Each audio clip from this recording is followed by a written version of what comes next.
After 10 years of preparation, ito na yung moment na inaantay ko talaga.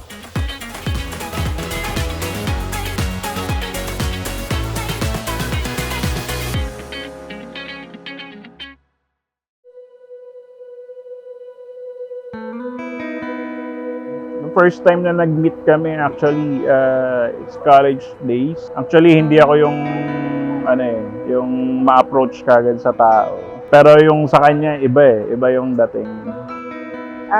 We became close siguro dahil same kami ng department.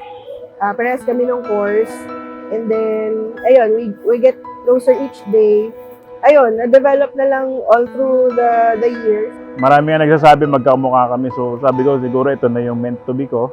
Binigay ni Lord, pinagdasal, kung siya na ba talaga. Then, that's it. Sana yung wala nang iba.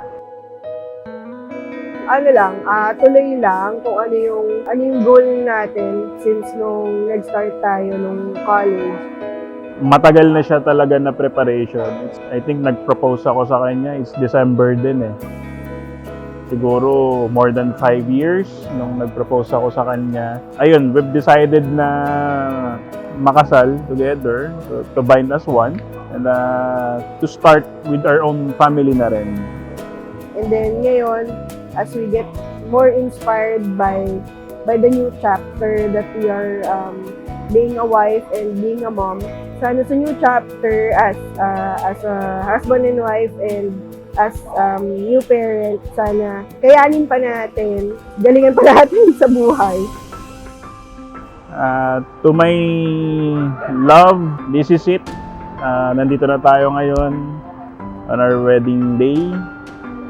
And hindi lang siya actually wedding day na kung saan excited ako kasi syempre magiging tatlo na tayo with our baby. Super excited. Iba yung feeling eh. Thank you everyone who made time for this special day for us.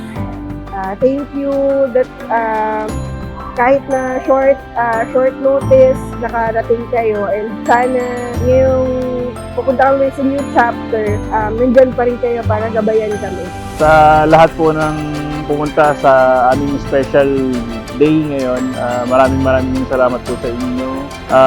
Alam ko short preparation yung nangyari and short time yung naibigay namin, but still nandito kayo kasama namin, and thank you so much.